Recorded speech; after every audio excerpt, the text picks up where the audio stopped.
Thank you for joining Public Safety Committee meeting today. I'm joined by my colleague, Council Hogan, Council Cardwell, Council Gathers, Council Manto, and of course, our very own Madam President. Absolutely. And I see our City Auditor, Deputy Mayor, our Director of Mayor Gun Violence Initiative, members of the news, and of course our city departments. And we see our Budget Director, Rudd, back there. You all right? All right. So here, Deputy Mayor, I take you are here, both of you. Let's just walk us through first. Sure.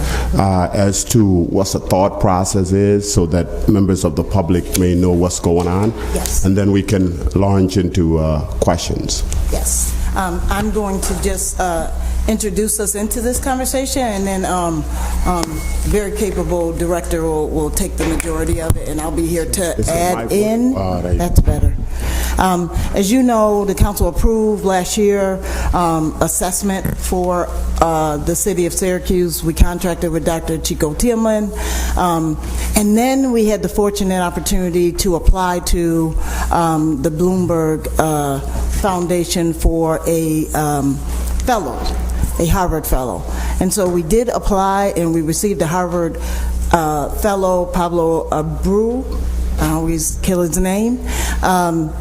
And he really took our overall assessment of what is driving the crime in Syracuse to a whole nother level.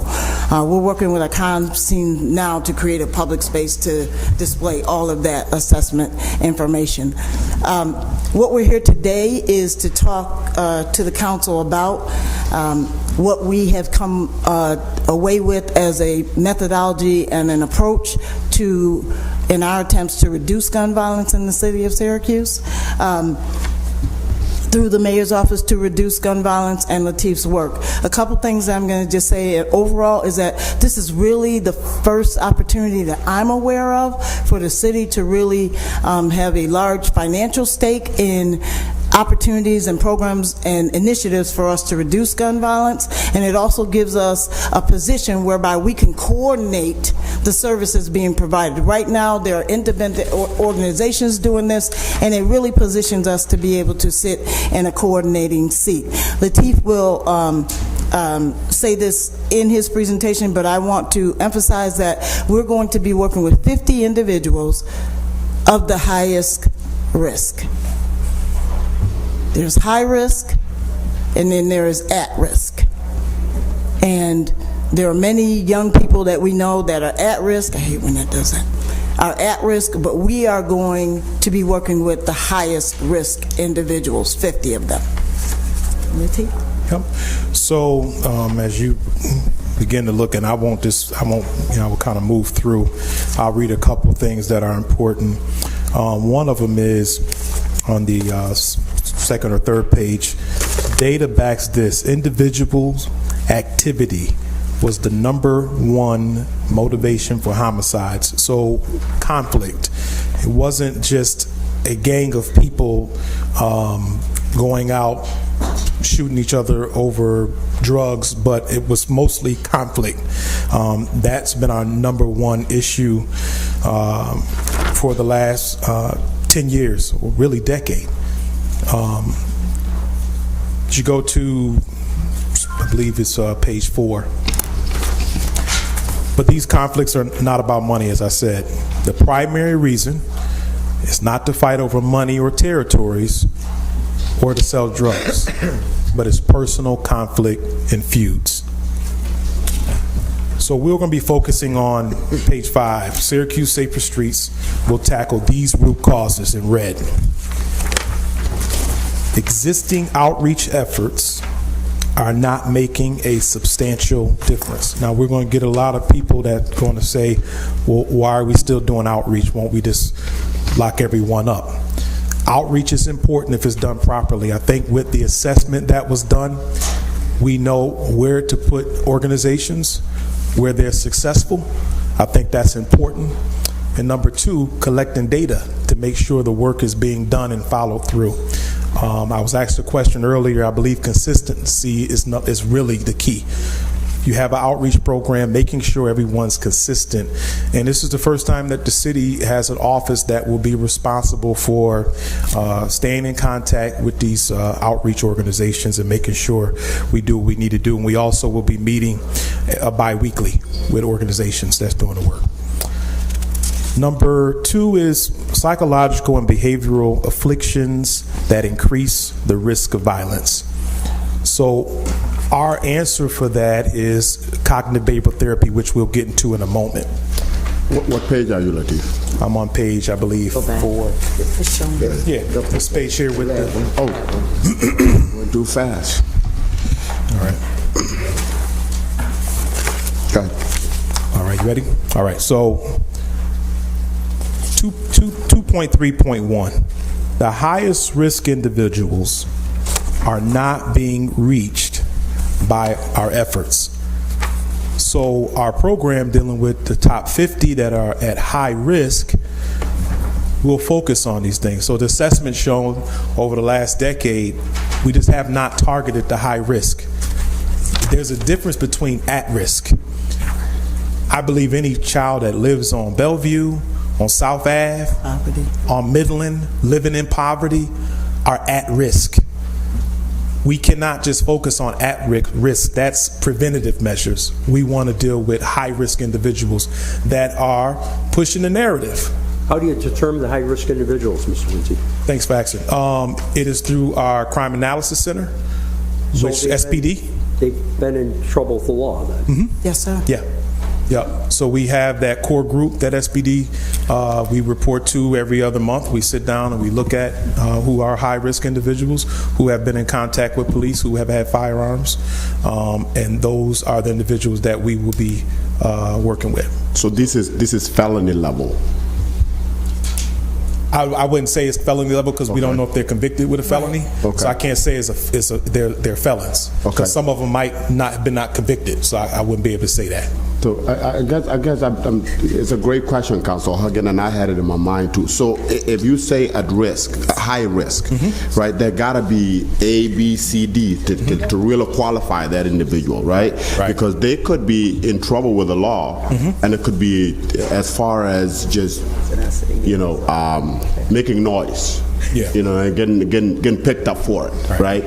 But what is the Counsel, criteria? these are individuals that are on the radar of SPD that are engaged with gun activity or have identified, or social media is another indicator on here. We've seen them with guns. These are individuals known to the police department. So are they, let me back up for a second. So are the 50 individuals considered to be members of gangs, all 50 of them? I wouldn't say we know for a fact, but they are involved with activity, gang activity. So it was reported today that it's estimated that there's 1,250 known gang members in the city of Syracuse. So are these 50 of those 1,250? Yeah. Okay. And I always say affiliated because we're not sure 100% who's affiliated with a gang and who's not. Okay. So I try to use the word individuals because we don't know 100%. I like to be 100% sure to call somebody a gang member. Because what is really driving this is not the gang label affiliation, but the activity and the gun activity. Right. Okay. So one thing about the mayor's office to reduce gun violence is that we want to be laser focused. Our job in Latif's role is to reduce gun violence. We don't want any violence in the city, but we want to reduce the drivers of gun violence. With that being said, I just would like to, I know you have the presentation here, but with that statement and along with the other questions here, what is the typical age range that we have with these 50 individuals? How was that determined? And with the study that the police department did, is it current or is it just? So it's current, and it's 18 to 24 who we'll be dealing with. So there's another funding through the DCJS, which they're dealing with 17 and below. So we're specifically dealing with individuals 18 to 24. So there are some other programs out there we'll be dealing with minors. It's just it'd be better for us to focus on. So studies have shown through the Department of Justice that 18 to 24-year-olds are the main shooters. What we see is when we see on TV when a 14-year-old shoots a gun, it becomes glamorized by television. But they are not the drivers. The drivers of gun violence are between the ages of 18 and 24. And So that's why and that's through studies through Department of Justice nationwide and locally. So even with SPD, same thing. And that's my primary focus with it being locally. I don't, of course, across the United States, we see Right. gun violence. Right. The driver of this, I would like to definitely see it be specifically for the city of Syracuse. So the assessment we did was specifically for Syracuse. So the assessment that Pablo did was only for Syracuse. It wasn't a study done outside of here. We actually got requests, can we compare to Rochester, Buffalo, because we went so deep into just the city of Syracuse. And the initiative will be for City of Syracuse. So you are saying that based on those empirical work that you have seen, the same analysis that the fellow did agreed and supported the study, those findings? Yeah. Yes. So Lateef, when you say 18 to 24 is driving it, is the supply of the guns, is that the age group where they think they come from most? Though they are bringing them in and handing them to the younger generation? So I don't have that answer. I can't tell you for sure if 18 to 24-year-olds are bringing guns in. I will tell you this: we met with the ATF last Wednesday, and the issue is with guns, firearms. It's a high demand in Syracuse. That's why the guns are here, and the guns aren't being brought on a tractor trailer. They're being brought by people we know in the community. They're going to Georgia, a place like Ohio, purchasing the guns and bringing them back, which makes it difficult for law enforcement to find out who. But the age, I wouldn't know that. So when you say that the 18 to 24-year-old demographic is the driver behind it, what do you mean by driver? So so when we look at that age group, that's who doing the shooting. When we look city, just for our city, the shooters are between 18 and 24. And influencing that younger age. Yeah. And that's something to remember. If they're the driver of it, then they influence the 14-year-old that shoots the gun. The 14-year-old didn't just go out and buy a gun. An 18 to 24-year-old probably supplied him with that gun. Lateef, I have Pastor Kenzie. Lateef, I have a question. When we did this data, did we find any females involved? Is there females a part of this 50, or was this just all male? We didn't look at if it was male or female. Okay. We just went 50. So The core group predominantly is dominated by males. Yeah. But we also look at the influence and role of females and women in this gun role. Is the issue about that conflict driven by social media about relationships that involve women? So we look at that as well. Yeah. Also, sorry to interrupt again, but based upon the studies, I don't know if it can be discussed or not, what kind of conflict was involved between this age group that drove this post? So, wasn't specific on what conflict because there are many. I'll give you an example. Okay. Kid goes to the store from one side of town. He's at a neutral location at the store. Somebody inside the store say, "Yo, I know you. Where you from?" They start fighting. Now, later on that day, we hear a couple shots fired, most likely because of those individuals. You see, it's not always got to be beef between somebody simply, and we'll get into a minute talking about cognitive behavioral therapy because it's important, because if I go around thinking that everybody's after me, those things push the driver of shootings. Because now I think everybody's after me. You're at a neutral location, somebody simply, and we all in this room could say, yeah, if I say, hey, where you from, I'm not thinking that's threatening me.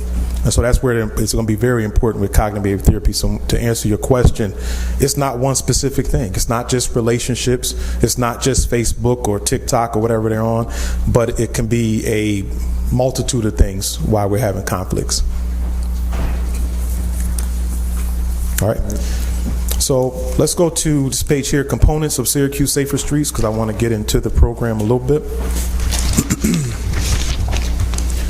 So we use the word individuals, crews, affiliates. Going back to your question about gangs, sometimes we use affiliate because in the neighborhoods, and I have some people in here that's with some CVIs and program, they'll tell you sometimes a kid might not be in a gang, but they're affiliated with guys that's in the gang.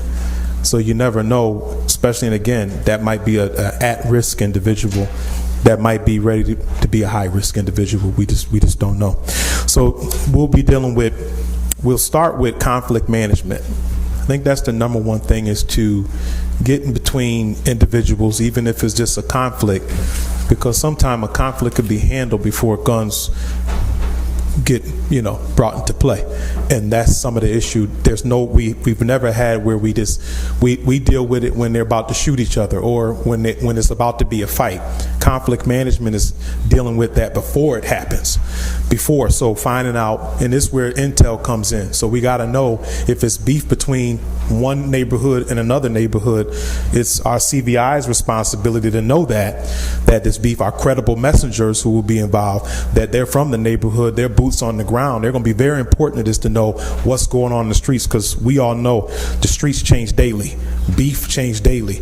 You don't know if the 10th or the bricks or who going at each other, because things can change any minute. So the boots on the ground are going to be very important to find out, number one, where's the conflict coming from? Number two, getting the individuals that are the drivers of the conflict to try to get them to put the guns down before something happens. So that'll lead us into and I'm just fast forwarding through, and I believe me speaking of it, it's going to take time. So conflict management doesn't happen overnight. If me and Councilman Gathers are having an issue and it becomes heated, it's not going to change in 2 minutes by AZ coming sitting down talking to us and say, you guys, chill out. Not if it's been ongoing for generations. So we have to make sure we understand that it's going to take some time and patience to work with individuals that have been having beef for more than just 2 weeks, but some years. In doing that, so let's say 2 months go by, conflict management is working, or a month go by, and we'll get to the time, our time in a minute. We're going into our mentors and our case managers. They'll be also working with us. So it will be conflict management, and then let's get with our case managers, our mentors that will be with these guys much as they need to be during the day to keep them, because we have programming, we have CNY Works, we have job opportunities. So this is where the programming comes into, the preventative measures come to after we deal with the conflict management. So after that, which you see on here, school enrollment, job training, stipend, and we've heard a lot about stipend. I'm going to say this about stipend so everybody hear me clear. We have to invest into our young people. If you want guns to put down, we have to make a choice that we're going to invest into young people, and that's why when I said about gang members, I don't want to just say we're giving money to gang members. That would be ignorant to say, because I can't say everybody's in a gang. But I can say that we want to invest into some people that have never been invested into. Who invest in the program? So this is very important. Mm-hmm. That money is conditional. Everybody just doesn't get $100 every week. It is conditioned upon your participation in this opportunity we're providing. Lateef is going to talk about this a little later. Well, what is the police department's role is? What the police department's role is right now. The police department is still focused on keeping our streets safe, getting guns off the street, and arresting perpetrators of gun violence. This is another alternative opportunity for individuals that have been identified as high risk to participate in an opportunity to take a different route. Deputy Mayor, let me ask you a question. You said conditional, so what is the criteria? Criteria would be what Lateef is about to get in. So the case management, the conflict mediation, the job training we're going to get you enrolled in. We have to do some soft skills training, the myriad of programming that we have to engage these individuals. We have partners who are ready to engage individuals in job training. But when we do the mediation, I can't immediately send an individual to see how it works. There's some more work that has to be done. So in that meantime, we're able to here is a stipend because you are participating. But if you're not, you don't get that money. And then one more question, because we know the media, and they said today that it was 100 to 200. So what? It is $100 a week. It's 100. We were looking at the budget. We were trying to decide whether we can go expand it to that amount. It is $100. So through the summer. So we're kicking that off around June or July through September. And remember that, so $100 stipend, they don't get that for a year. They get that for maybe 3 to 4 months. They're going through job training, they're going through placement. But the first 2 months, as Deputy Mayor said, if we're bringing an individual off the street, a mistake we've made is go send them right to work. They're not prepared to go to work because they come right up the streets. They don't want to deal with conflict. So that's the important part of the cognitive behavior therapy, and making sure they get with their mentors and case managers and other programs in the city that support them to make sure they're prepared to go to work. But the $100 is not to give someone for the rest of their life, but for 90 days to 4 months, and then slowly they'll go into job training and get a job.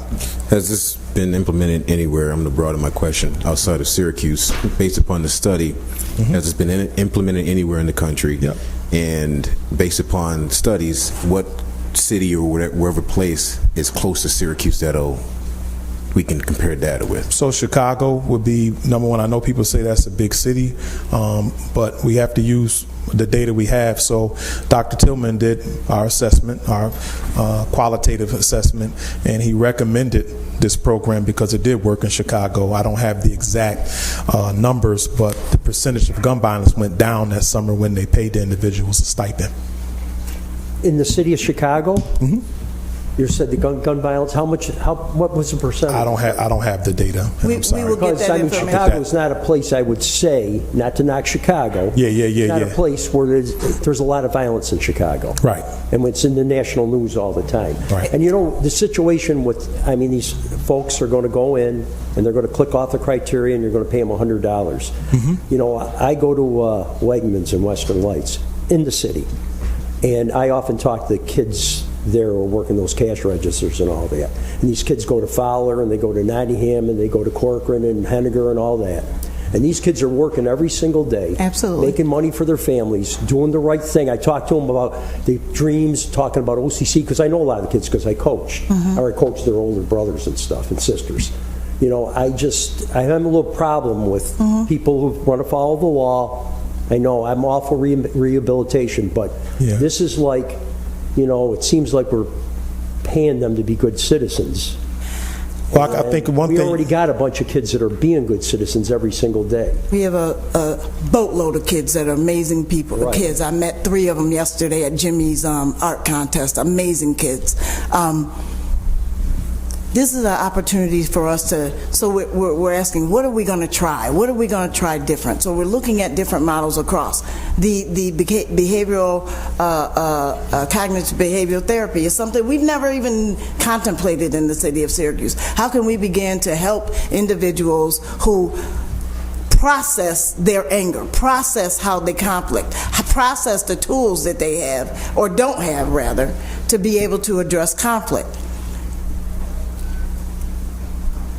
$120,000 is not a small amount of money, but it is a small portion of what we're looking at collectively to be able to see if this component has an impact or not. It may not. If it doesn't, I've learned that it does not.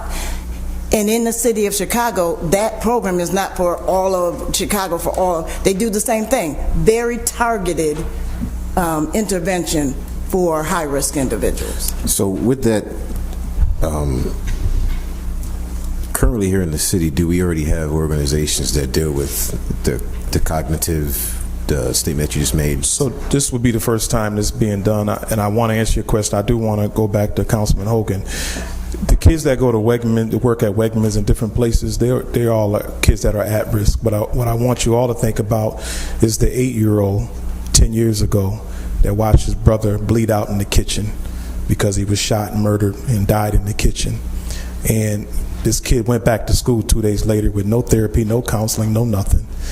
And now the residual is he's 18 years old and he's a shooter. We as a city have to look at those things. So we're not just giving an individual $100, but we never know these young people's stories. So that's why I try to not use the word gang members, but I try to see where some of these kids came from, because some of them are angry, some of them had no therapy, they've had no parenting, they've had nothing.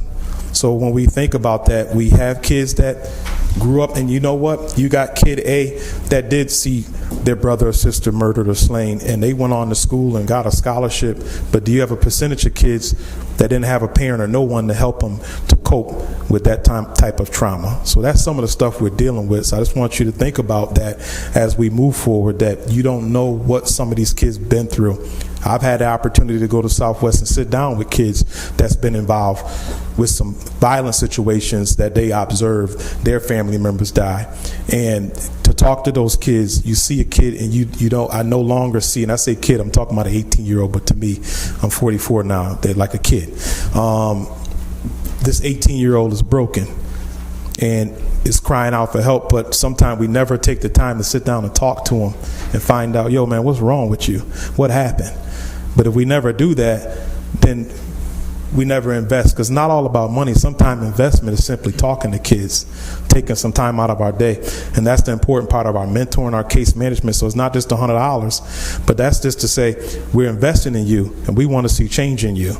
Kids sometimes need to hear that, because sometimes the kids that's at Wegmans are working, they got a better supportive cast. I was a dean of students for years in the school district and the schools, so I know you got kid A that's strong, but you got kid B that might need some assistance and need a push. So I think the stipend is just to give them a push. And as Deputy Mayor said, we're going to hold them accountable. You getting this $100, you're going to have to see me if you're not doing what you need to do, because we're going to make sure they're held accountable. And let's be clear. We're not sugarcoating this. No. This is a choice of an opportunity. You can choose to participate, or you can choose to go down the road that'll lead to death or jail. And so we're going to give 50 individuals the opportunity to come this way. Yeah. I'm sorry, Councilman Gathers, because you had a question. I didn't answer your question. Yeah, I was just saying, with the city of Syracuse, do we have agencies or programs already established that are supposed to be helping us, or helping the city with these cognitive behaviors and resources that they need for their mental? Therapy is very serious, so all the individuals that will be participating in this component will be licensed therapists. We also have been, and she would be here, but she has a family emergency, working with Dr. Anita Wright, who is a PhD in this very area, to continue to guide us. As Lateef said, this is a new area for us, so we're going to slow walk it a little bit, just to make sure when we talk about therapy for individuals, we want to make sure the systems are accurate and appropriate for individuals. Yeah. So I guess for me, along what Councilor Hogan has said, along what community members are thinking out there about this when they first read about it today. The headline. Yeah. And I guess my question is, maybe a lot of people don't know that we have rich organization in terms of what they do. We have a lot of nonprofit in this community that do a lot of good work. Yeah. And I think it has been said here in this setting that sometimes our struggle is not the lack of resources, it's the coordination Yes. of resources. Yes. Not per se that, there are no places to go for services, right? With this approach, doesn't that beg that same question? That we have enough here, except if we are going to reinvent the wheel, isn't it better to engage what we already have than reinventing the wheel? So part of the presentation is that we are going to engage in this, in what we're coming to the council for, with the established community violence intervention organizations that are on the ground.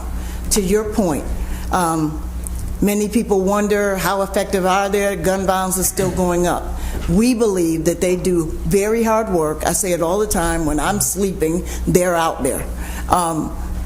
We believe that the missing piece has been the coordination. The coordination and our ability to collectively gather data so we can compare what is working and what is not. So that when we come back around next year, hint, hint, we will be able to say, the data shows us that this area, maybe the stipends didn't have the impact that we hoped they would. So we'll find another way. Our referral to the job training worked wonderfully. Let's invest more money there. Now, here's where what really caught my attention earlier, right? Which is this statement. I think you made it, Pastor. You said that sometimes we get these individuals that are high risk and are involved, and sometimes we get them and we take them straight to work. You know, as somebody that has been involved in soft skills development, workforce development, that is a true statement. That sometimes to go from point A to point Z, it's just you don't have. There's a lot in the middle. Enough to be able to sustain going from point A to point Z. Whatever you find at point Z, you don't have enough to be able to sustain it here. So I think that component is great. Now here's where I want us to go back to the component of Syracuse Safer Streets. Out of all of those circles, I don't see family. So the case management also engages not only the individual but their extended family. And when I say extended family, I mean beyond the group, because the group has become their nuclear family. So to expand. The other parallel path to this, we're almost on a 3-lane highway right now. Lateef mentioned the DCJS funding for the kids younger. The other parallel road is, remember, we applied for and received the DOJ, Department of Justice funding. We will be contracting with an organization that will provide holistic family counseling as well. So what we're asking you for today doesn't even include that component, which is a whole nother funding source, that grant. And I guess my question, and I'll let my other colleague go, is that interconnectivity. You know, when I see you got everything, to school, to jobs, to, you know, it just, I feel like that important component where everything in that circle should have been family. Because True. Yeah. True. Should have been, it should. I'm not even going to say anything. Absolutely right. Yeah. And the best part about the DOJ grant, about this funding we're requesting from you, about funding we received from the state, is that it all is going to come through one location. This is why we established the office and hired Lateef, so that we can coordinate not only the funding, but the services and the activities that we're doing. And included within that mechanisms for API to help us manage the data that we're collecting to measure the success. And that would be through the DOJ grant, just so you know. Okay. Other question before Lateef continue? Continue, Lateef. All right, so let's go to conflict management, and we'll kind of break down the program now. Some of your questions to be answered in the slide here. So, number one is reactive. Constant contact with individuals, tracking conflicts and stepping in to solve these before they escalate. What I explained earlier, making sure they are boots on the ground, understanding what's going on. That in itself will reduce gun violence, because if I have individuals that know the streets, which we have credible messengers that know the streets, and let me say, a lot of them are doing the work now, don't get paid a dime, because this is their neighborhoods. They're older now. They've been out there 20 years ago, and they want to see better. So they haven't asked for anything, but they've already started doing the work. Next one is proactive dialogue spaces to flesh out intractable conflicts and facilitate agreements. So we will find safe spaces for groups to meet, to resolve some of their issues and have a dialogue in a safe space, something that has not been done. So we're coordinating these things. These things have never been done. We usually you have 4 or 5 organizations, and I believe they've been trying to do the work, but it's hard to do that when you don't have a coordinated effort, because you might have 2 organizations dealing with the same individual. So you want to have a coordinated effort when you talk, especially having dialogue, to get information about what's going on. And I believe those dialogues lead you to the next conflict, because if you deal with 2 individuals, they're going to tell you about something else that's going on. So intel, again, is important. Last, a solution to new and old conflicts. Constant stream of peaceful solutions, conflicts between individuals. And I really believe that's going to cut our generational beef, what I would say. That same neighborhoods are beefing from 1997. these 18-year-olds they weren't born in 1997, so some of the things they don't know why they're doing what they're doing. So Lateef, just on the proactive part, I'm just trying to kind of picture it in my mind. When you talk about being proactive, I mean there are times where these organizations are not in play, right? Because everybody got to sleep somehow, right? And with that in mind, how does that proactivity go? Because when you look at violence, some are happening midnight, 2 in the morning, 11 o'clock. It didn't start there, though. How does? So from a streets perspective, and we have CVIs in here, it don't start at 2 o'clock in the morning. Okay, that's when the individuals seen each other and start shooting. That's what I'm saying. So how does that proactivity interface with that? Having dialogue in safe spaces is number one. Giving them the opportunity to talk. So we had a situation about say back in November. 3 individuals I met with at Southwest, along with Noble Jennings and Pablo, and they had an issue with another group of people over TikTok, where firearms were showed and they threatened them. So we had one organization get involved early before it became a shooting, and we sat down and asked them individuals about what they felt about what they seen and why would they go after them. We were able to have a dialogue before something happened. That's important about the because none of us on this side are as credible messengers as we have some other ones that, let's say any of y'all did 16, 20 years in a federal prison and sold drugs and did everything. You haven't done that, then I'll be honest with you, don't get the respect of an 18, 19-year-old. They want to see somebody that's been through something. They want to see somebody that they respect. Those type of people can have a dialogue with them that you can't have or I can't have. You understand what I'm saying? So that's very important. The credible messenger, they're going to be, if you go back to reactive, constant contact. So that means, so sometime you got to be up at 2 in the morning. I got CVIs in here to tell you right now, they're up 3 o'clock in the morning. They don't sleep all the time because they are catching up with individuals they know are beefing or trying to make sure this person don't go out and do something. So the 2 a.m. check-ins, AZ, am I correct? 2 a.m., 3 a.m., he's from Good Life, doing check-ins, they have to do that. And I think they will continue to do that. But the proactive dialogue in spaces, that happens during the daytime. That's not waiting till something happens. That's called checking in with somebody, or in the evening. Just to be clear, when we see a conflict, when you hear of a shooting at 3 o'clock in the morning, it did not happen. It started maybe days ago. And them 2 individuals finally saw each other. And that's where the firearms, the shooting happened. So you said 50 individuals, you're going to get them throughout the agencies, but how the police are working with you? Is it probation? Is it the police? Who are all of the people that are breaking these down and say these are the strongest 50? So we have a committee. So we work with juvenile probation, but we understand most of these kids we're dealing with, again, are 18 years old. So we are counting on SPD, our credible messengers, our CVIs, our partners. We have a committee that we'll put together.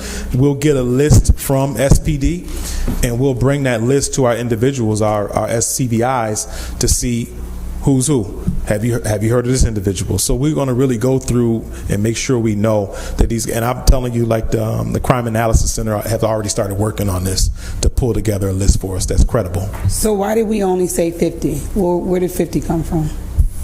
50 really came from the ability to do the case management, the case management and that mentoring, so that you can have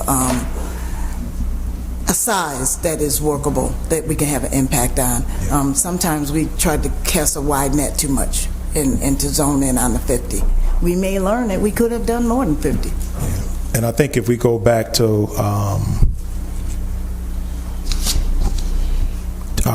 this page here, when you look at 2.3.1, the highest risk individuals are not reached by these efforts, by outreach efforts, by organizations. Why? Because we go out and we try to service 250 and 300 people. It's not going to work. It's not even realistic. You have to, our assessment have shown, you have to narrow down how many you can manage and actually be successful. And remember, this is a pilot. Now, if we find out in a year, we can add on. But I think it's more effective when you are simplistic. Just like creating this, we found 3 points. conflict management, mentoring case management, and then lastly, CBT, cognitive behavior therapy. You can't have a wide array of services. You have so many, it begins to be watered down. And now nobody's being impacted. We've seen that for a decade. So this is doing something that's different and unique. You know, I don't, by any means, your sincerity shines through here. But I just noticed it says street addiction. One of the things in addiction is people, places, and things. So these top 50, you're going to tell them to walk away from their gangs or what? Are they still going to be gang members and they're still going to be competing in the program? How's that going to work? There are individuals who still affiliate themselves with street gangs in the city of Syracuse. They don't practice gunfire. So you think of, and God forbid, Cliff he calls himself OGs.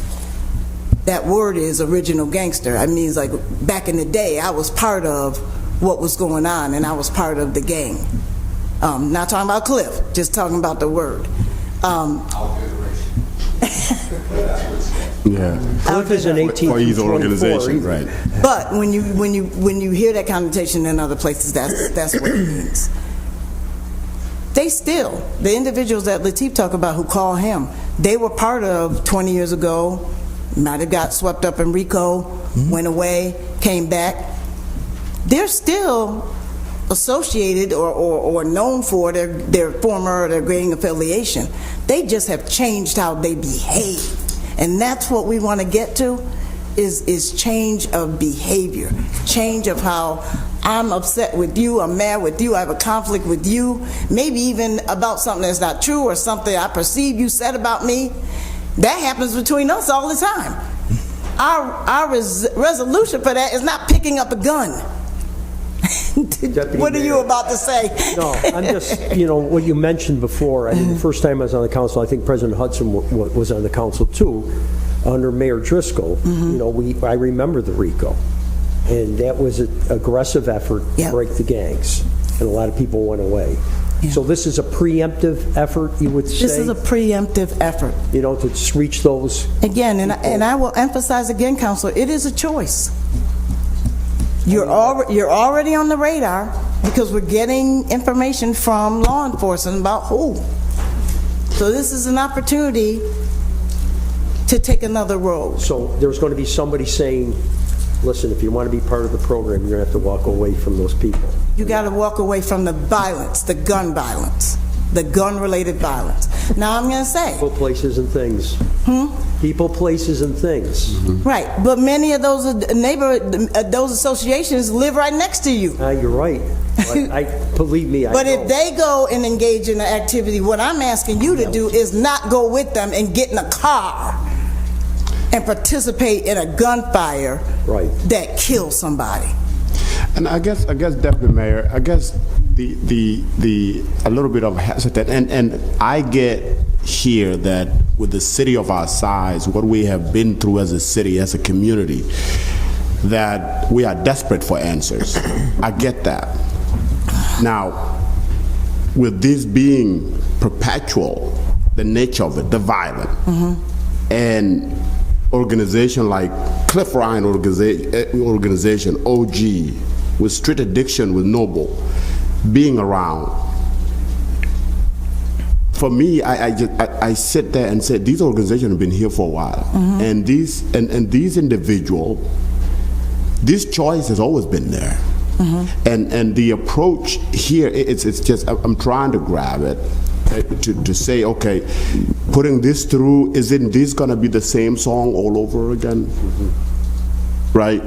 Knowing that, Cliff, I live on the south side. I see Cliff all the time walking around, distributing his lawn sign. Everywhere I go, everybody know I canvas a lot. See it on windows. Right. No politicking. Right. No, I'm just trying. Right. Make a point. Right. You walk around the city. And isn't this like singing the same song all over, just in a different way? I don't think so. I'll answer that question. No. Number one, it's accountability. So, 20 years, either whoever was giving money to organizations, there was no accountability. There was no coordinated effort. They just have programs, organizations, giving money, no accountability, no data. And we got to be clear. If these organizations that's been around for 20 years weren't there, you would see more shootings. There would be more violence. I think what we don't do, we miss out on celebrating organizations that have stopped some of the bloodshed that could be happening. Like Good Life, like Street Addiction, like OGs. He can come up here and tell you now how many times he had to stop individuals from either stabbing or shooting each other. So that's the thing in the narrative I want to be clear about in Syracuse. If the organizations that are around now weren't around the last 20 years, you would see a lot more happening. And everybody in here knows that. You know Noble, you see his crew out there, you know Good Life, you see their crew. We haven't even mentioned Snug and how many times Snug got involved with a situation before it became bad. But again, I think what makes it different here is the coordinated effort, working together. Number two, having an office with the city that's holding everybody accountable. And you'll have any organization here tell you now, and a couple of them not here, I already hold them accountable, and we're not even paying them yet. You think all summer I drove around to shots fired or driving to the hospital when there was a shooting or a victim there? Because I wanted to see who's there. Who are we holding accountable? That's my job, to make sure. That hasn't been done. And as a pastor, that used to make me upset that nobody is coordinating this stuff. I see all these programs, they're trying to do good work, but there's no coordination. And that's why I took the job. Too, the difference, number two, is we are lasering in. We are not throwing a wide net and trying to serve 300 people. We are not jumbling up high risk and at risk. Right. At risk needs service, but what we're focusing on is high risk. And Deputy Mayor, we have to, and forgive me for pontificating for a moment, but when you said that word headline, it strikes me because we have to change the narrative, because that headline that we're going to pay gang members $100 is ridiculous. And I will say that publicly now, because what we're trying to do is break the cycle of poverty and gun violence and family trauma. So that's the headline that we need to push as elected officials and as city administration, everybody. Not that someone's paying $100. I'm putting that on you to change that narrative, because the narrative can't be that we're paying people to stay off the streets, because the $100 isn't going to work. No, it's not. The other narrative is also a community narrative, that credible messengers at this table, like President Hudson and President Caldwell and all of you, to say as a community, this is not acceptable to us. We cannot accept this. It is not all right for people to open fire in a mall. It is not okay for people to not be able to go to the corner store and not worry about. And it is not okay because you live in public housing that equals you being in a high gun crime area. We collectively need to be able to say enough of this. And so that is also part. And I always have said it, I'm going to say it right now. We need an annual Syracuse Turn Over Your Mattress Day. Let's go. Search your house. Let's go. We're going to do a gun buy. I've talked to the chief about it. Kids. Everyone at St. Lucy's, God love them. We had record numbers of guns, but those folks weren't from in the city. So I've said when we're going to launch this next one, what can we insert into that, working with Lateef, local pastors, local community centers, that can enable us to have these credible messengers also get a hold of illegal guns. You know, there's other avenues too. I mean, I worked with your predecessor at the Southwest Community Center for a while, Jesse. Yes. And Councilor Caldwell and I talk about this. We have plenty of public buildings that we own, school buildings. Yep. Years ago, we had extensive programs at night. We used to open those gyms up, and those kids that came in there because it was a safe place in their neighborhoods. Yeah. So if you explored that, I mean, the school district has a budget of around, I think, $500 million. And this is, again, Counselor, where many of the individuals we're talking about are not going to no community center for a program. Not now. But Not now, but if we can bring them in and then create these opportunities, yes. We did it years ago, and I was with the Parks Department for more than a few years. I get it. It's a different day and a different kid out here right now. Well, maybe if we had kept up those things, maybe we would have had to be where we are at now. But right now, if I can get 50, yeah, we can do any of those kind of activities. But that high risk, that's at risk. those are the ones we're trying to cut off the pipeline to going into that whole nother level of violence in our community. So can I ask a question? So you said you're going to start off with 50, right? To see how the program works. So just argument's sake, it's successful, and you can kick it up to 100, 150. Meaning the participants. Yeah. Okay. You're going to need more folks, like you said, credible messengers at the table. So once you do this, are you going to RFP it for other organizations to come to the table? Yes. We wanted to start with the people that we know are on the ground to be able to coordinate all of these activities. But absolutely, that would be the case. So with the and that President doesn't know is going to be my next question, but my next question after that would be with the 50 individuals that you decide to choose. Let's say they have a criteria time frame. You mentioned 4 months, I believe, or 90 days, whatever you said.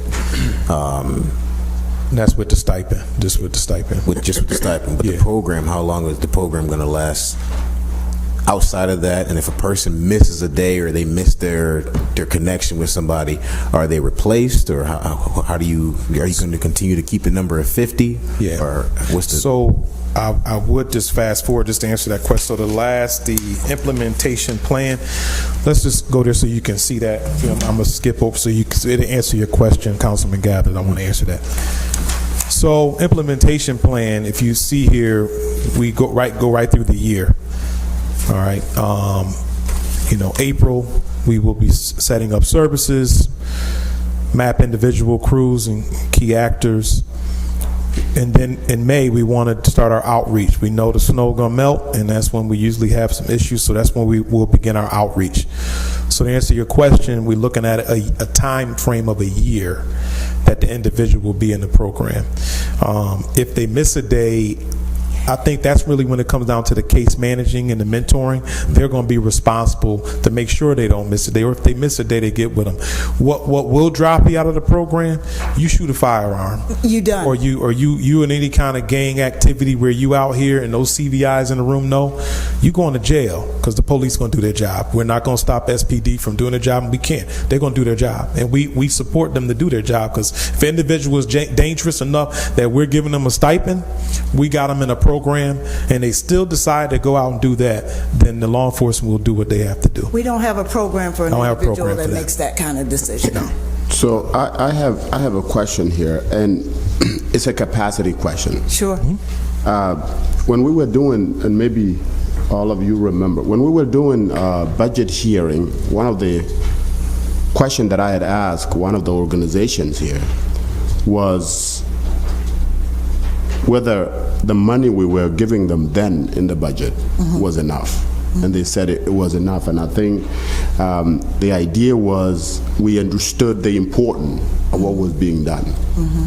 And they said basically that was enough. So in my mind, that the capacity to give them more was not there. Now, with these organizations giving them this much money, is there a capacity so to be able to handle it what enables them to increase their capacity to do what we're asking them to do. That is what that funding is about. You know, what I'm asking is, when we asked that organization then, they said that was it was enough.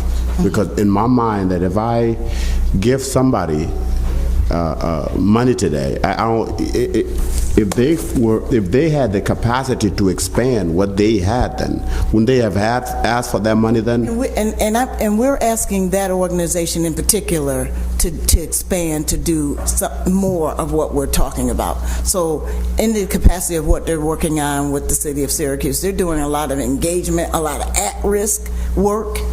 We're asking them to do high-risk mediation.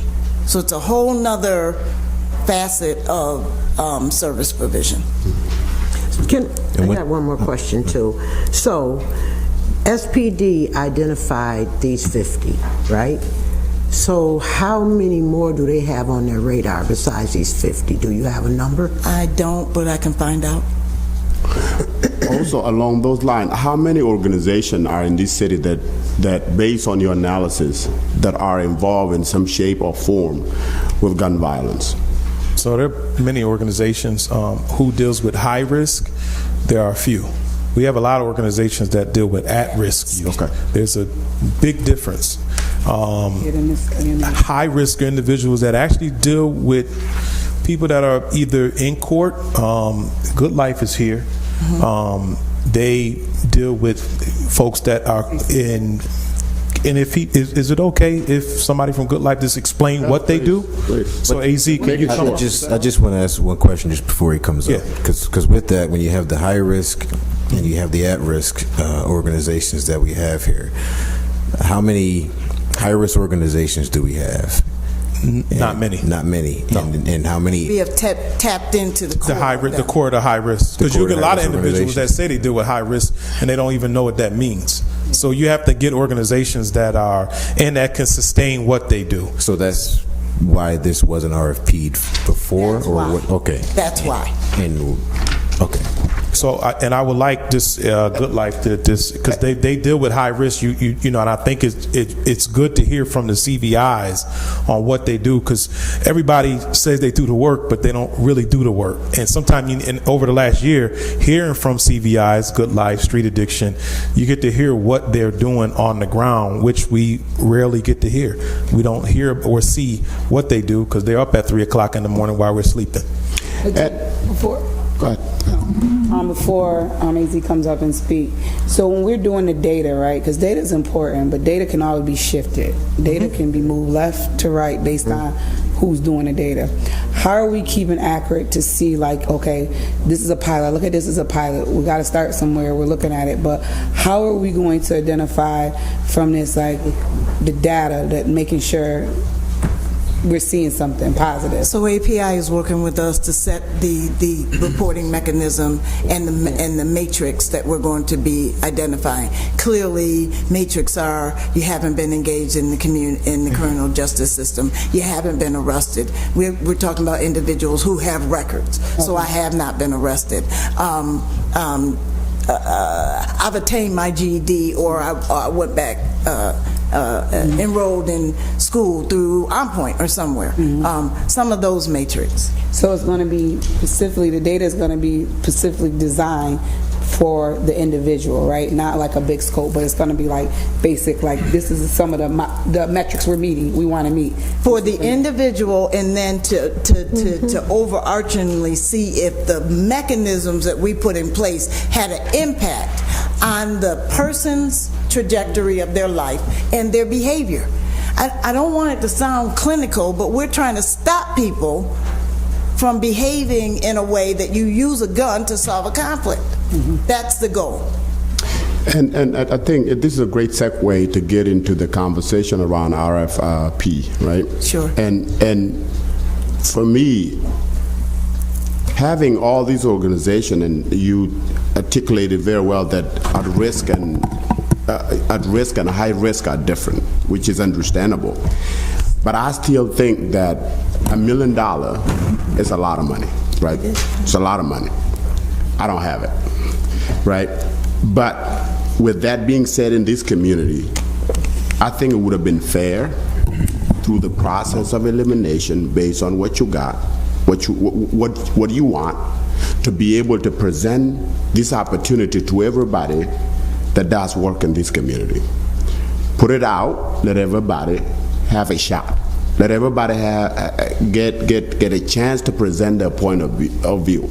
Because I personally believe that you get best quality through competition. And this is new. As you said, this is a new approach. And through a new approach, it should have been approached in a way of competitive bid.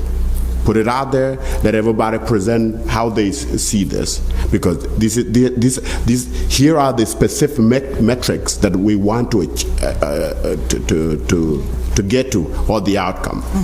Present how you are going to do this. So I think RFP would have served us better here than just doing the, because we are in this community and people will feel a certain way about being Sure. cut out. Sure. And I mean, to just comment on that, we're dealing with lives. So, contracting with doing pavement, that's one thing. But when we're talking about gun violence, I need to know individuals or organizations that have already shown a body of work.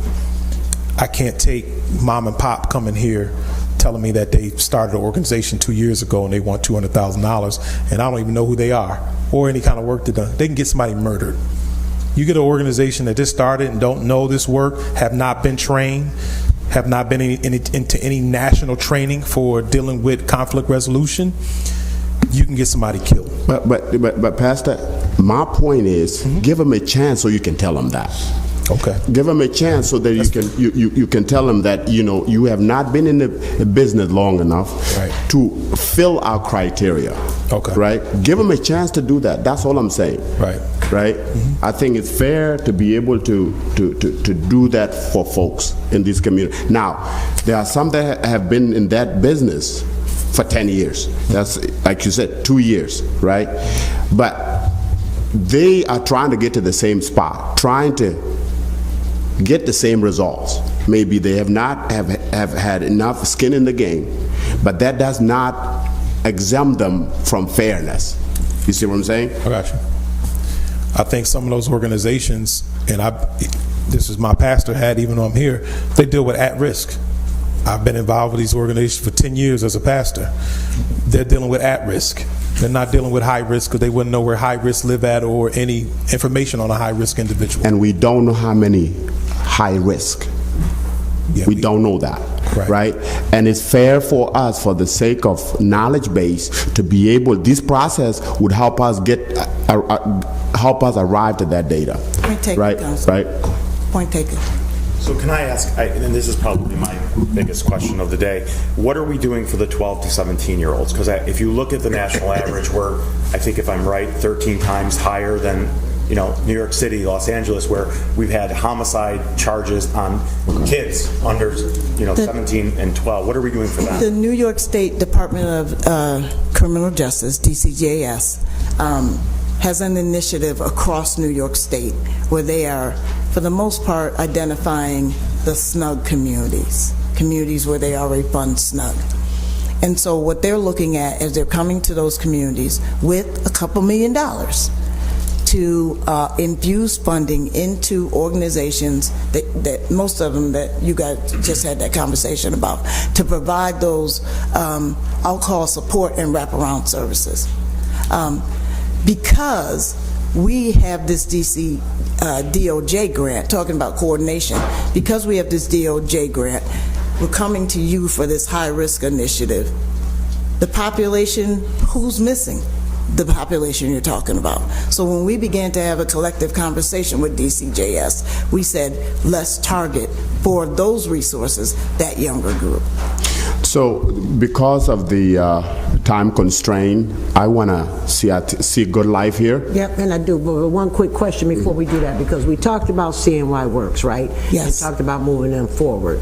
So in coordination with CNY Works, do we have any like EOCs or different people attached to that so that some trainings can be given? So one of the things that we've done a really good job about now is really coordinating that workforce training network, EOC, CNY Works with Chris there, with Pathways and Ebony and Jubilee Homes and other organizations that are doing from very soft skill right up into, Chris just enrolled a few people, by the way, that were referred from SNUG to HVAC training, paid HVAC training, so that they can begin to be technicians for other opportunities that are going to come up. Okay, I was just curious to know, because I really want to see the coalition with not just CNY Works job training. No, not just them. But the different education. Many of the individuals, as Lateef said, aren't ready to go to CNY Works.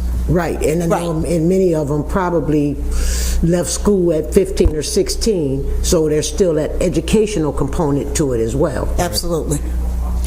Syracuse City School District, are they collaborating with you guys to get some of the data to see where these kids were and what, the year they grad. I mean, if they did attend the school, and all that. Yeah, we have to coordinate all of that information so we know basically what level they're in. I don't know if you guys remember, I'm going back, but at Southwest Community Center, under Superintendent Contreras, we realized that there were this population were kicked out of school or not in school anymore because they were 19, 20 years old, but had maybe half of the credits required for a ninth grader. So we implemented an online, what we've been doing since the pandemic, we implemented an online training, education component. They came in, listen, get here before 10, get your schooling done, and they earned enough credits, many of them, to be able to go back to school. What we were realizing that many of the conflicts you were having in there is because you're almost 20 years old taking classes with a ninth grader. So we were able, it's the same principle. Let's find out where they are, because some of them may not want to or be able to go back to school because conflicts happen there, but be able to go to an ELC and get their GED. No. So with that, I want to hear from Good Life as to what this is and what they are to do with it, and make it short, 2 minutes. OG Clifford, yes. So who else? Is Straight Addiction here? Salvation Army here. Salvation Army here? Okay. So let's just take 2 minutes because we are time crunched, and make it quick. Please. Thank you. Good afternoon. 2 minutes here. So real briefly to touch on the RFP thing, before we go into it, they tried RFPs here in the city with these agencies historically, and what they end up being called was the Hunger Games, because when you said competition, again, we're working with lives. So when you put people at competition with each other, that's why the organizations aren't collaborative like we're talking about, right? Because of the RFP process. It was a big disaster for a long time, right? And it's still, we still feel the effects of it here in the city.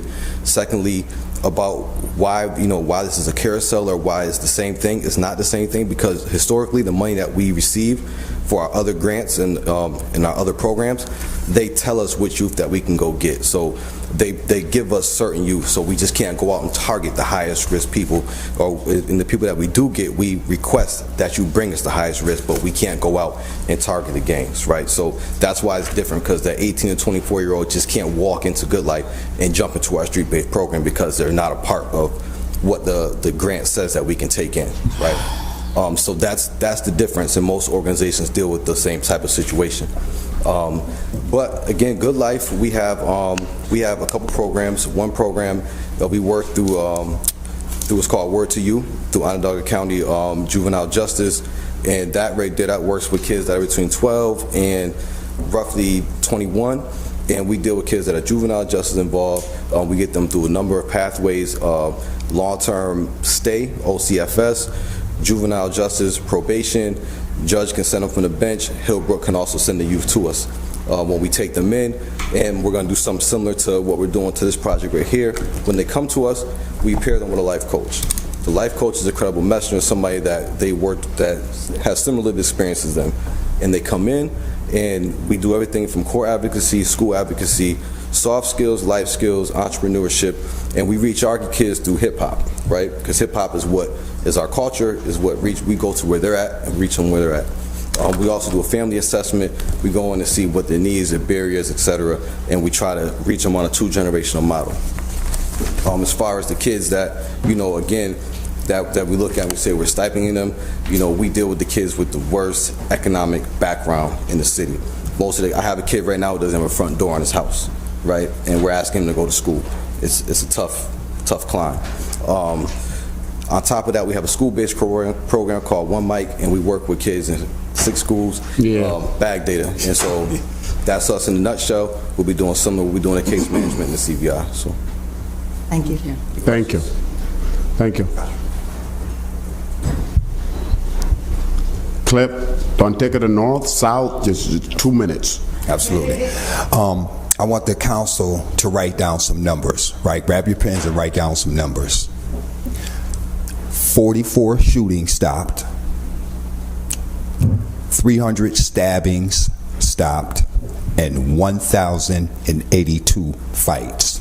As the pastor reiterated, The boots on the ground work is what I specialize in. That's being out in the city, in the streets, directly stopping individuals from doing violence. And 44 times I stopped individuals from pulling them triggers. Those are high-risk individuals, okay? I never got anything as far as finances from the city or the county. I gave this service of myself on my own. So OGs Against Violence came to be a part of this program to bring that aspect of the boots on the ground to the table. And I'm willing to work with the officials and the organizations that are involved, just so you know you have my full cooperation. I just wanted you to take that data that I just gave you and do the math on how much lives were saved and how much money was saved as far as that is concerned city-wise with those numbers that I just gave you. Thank you so much. I appreciate all of the efforts that you are putting in, and you have my full cooperation as far as the program is concerned. One second before, if you don't mind, Mr. Chairman. Mr. Cliff, if I can ask a question. Yes. Of the data that you've given, and Mr. Azzi, I was also going to ask you this question as well, but you answered it when you were speaking. How were you able to get to this? How did you find out? Like, what was your... Through being the credible messenger out there with boots on the ground, out in the streets, in the community, you know, being involved directly. You know, individuals call me. I go out in the streets. I'm on every side of town. Just being out there, the boots on the ground work is a crucial part of this program that is going to be brought to the table. The boots on the ground, getting out there. I work with 50 to 60 youth every night. I work for Syracuse Parks and Recreation. I have a violence interruption training program that OGs can implement as far as the violence reduction program is concerned as well. I've come a long way as far as the organization is concerned. I'm a 501c3. I have a board of directors. I have a treasurer, a budget director, administrative coordinator. So I'm making progress as far as I'm concerned, and you know, collaboration with every organization. Once again, that's very important for me to show my support for other organizations that are doing the work here in the community. Thank you. Salvation Army. I'm Marat Seymour. I'm from the Salvation Army. We're going to be providing the case management mentorship for the project. Our plan is to do intensive case management that we've done for years at Salvation Army. We're going to be with the youth 18 to 24 every day, in contact with them every day, helping them get to appointments, helping them support them in their programs, but also meeting their other basic needs as well, as housing and food and medical help, and also the education and employment component of this.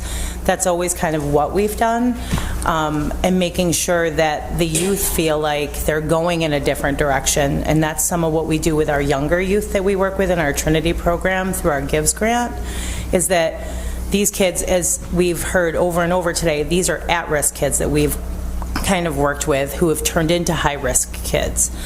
The kids need that intensive, everyday contact, non-traditional hours, sometimes weekend hours, so that they feel like this person's in it with them and side by side with them. So that's our plan for case management. Thank you. Okay. Other organizations? Anyone else? Project Heal is here. Okay.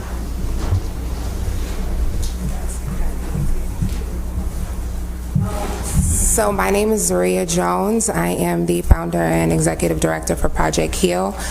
We deal with those who have been formerly incarcerated and their families and those who are affected by criminal justice system, specifically giving them free therapeutic services. So we provide free therapy to community members. We're now in coordination with the Youth Probation Department.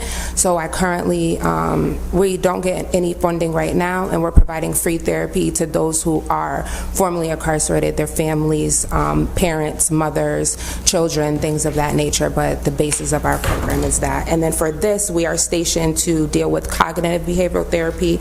We'll be doing solution-focused therapy, which is a short-term, goal-focused, evidence-based therapeutic approach, and it deals with the psychology. And then attachment therapy, which is based on the attachment theory and explores one's childhood experiences and how it might impact to form meaningful bonds.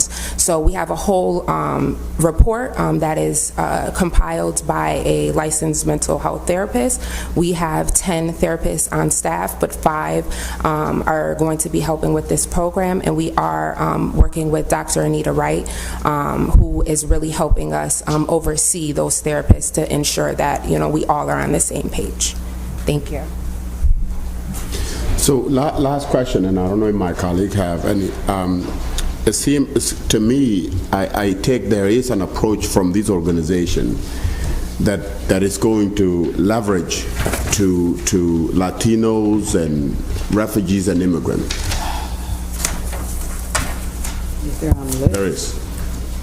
I said if they're on the list, right? They're on the list. I mean, it comes up, our program directly deals with high-risk individuals, 50 of our top high-risk individuals that are recommended by Syracuse Police Department, Crime Analysis Center, and also our community organizations that are here. We take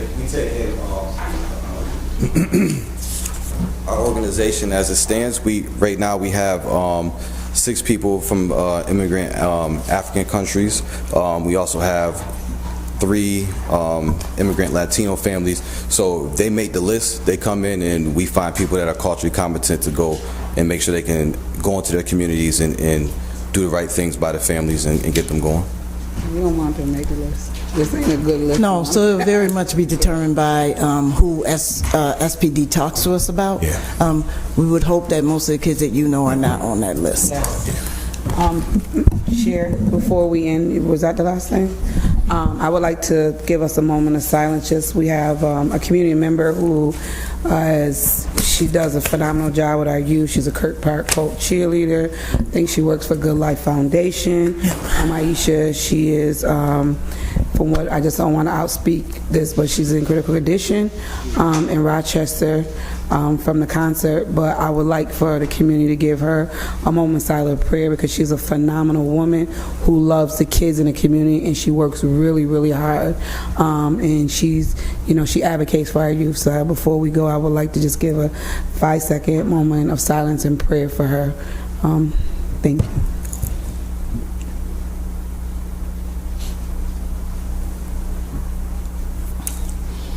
Thank you. One last question. Sure. Just with the data that is taken along with the age groups here, the efforts, have there been many efforts made with the school resource officers to provide information as well that they see with their kids daily, because they're dealing with them and seeing things that are going on? So has there been a collaborative effort through SPD, hopefully, with the intel and being questioned? Yes, especially if they're on the core list. Yeah. So the question would be if the individuals on that core list, are they still in school? Yeah. So it is known that we went to a conference in St. Louis, and with the Department of Justice, most of the kids that are pushing the guns and high risk, they don't go to school. I've been saying that for 10 years. People are like, oh, this kid is bad. I'm like, no, we can work with this kid because he actually woke up this morning and came to school. The kids that are high risk, school is the last thing on their list. But we do work with retired Chief Frank Fowler. He works with the school district, so we meet with him sometime once a week to go over the intel, because stuff can happen in school and then be on the streets later on that day. Or vice versa. Or vice versa, yeah. Yep. All set? Yes. See Pastor Alex. How are you? You were going to say something, please. So close us out. Go right ahead. You want to say something? You do? Please. Go ahead. Go ahead. Make it quick, Pastor. Don't give us John 10:3. No. Go ahead. Please, go ahead. But I would say this. I wouldn't give you John 10 because I do all things decent and in order. I came down in support. I came down because the efforts, the intensity, the authenticity, the compassion of what has gone on thus far came about because of the committed, consistent efforts of the National Action Network, having gone in 2017 to its national meeting and seeing a model in New York City that worked. The reduction of guns, violence, crime, following a very similar model, retrofit to Syracuse, is what was presented from 2017 with no action through the previous administration, brought back again.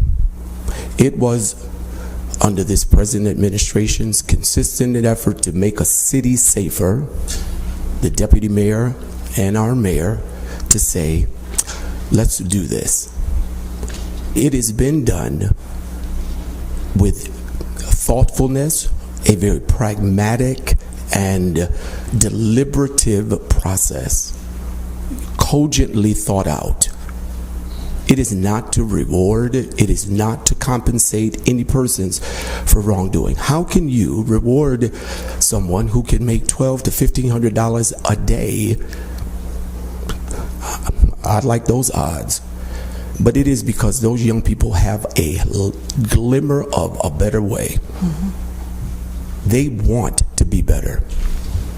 And if Syracuse, being the Salt City, wants to preserve its future, they need to make an investment that is going to make a difference in the lives of children who have been felt hopeless.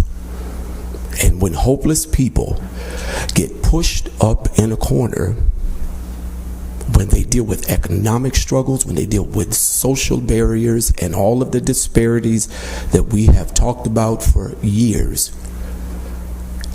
they feel as though they have no hope. And I close by saying, if I did not think that this model and this project was going to bring about results, emotional results, internal and measured results, I would not be standing here. But I am convinced, not just because of my affinity and heart to man, not at all. It is because it's going to work. Because you have people and organically driven from people here, not some organization or group coming from out of Syracuse, but people who know families and the interconnections and the strata of changes. They know the turf and the territory, who rep and where and don't go here. It will work when you have people who talk the talk, live the life, be there and doing it. And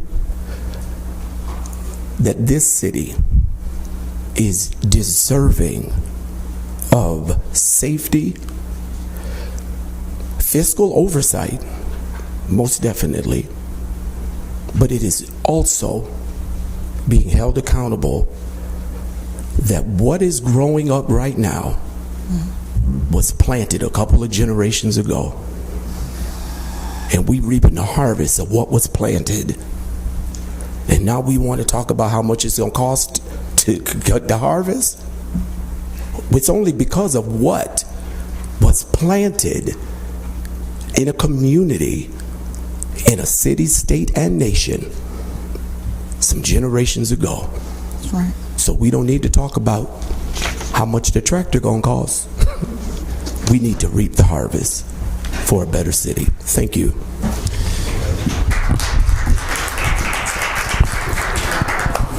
Well, with that, I think that's a good way to stop, not ask any more questions. So the council will consider the item, and we'll go from there. So Deputy Mayor, Director Lateef, thank you. Thank you, my fellow councilors.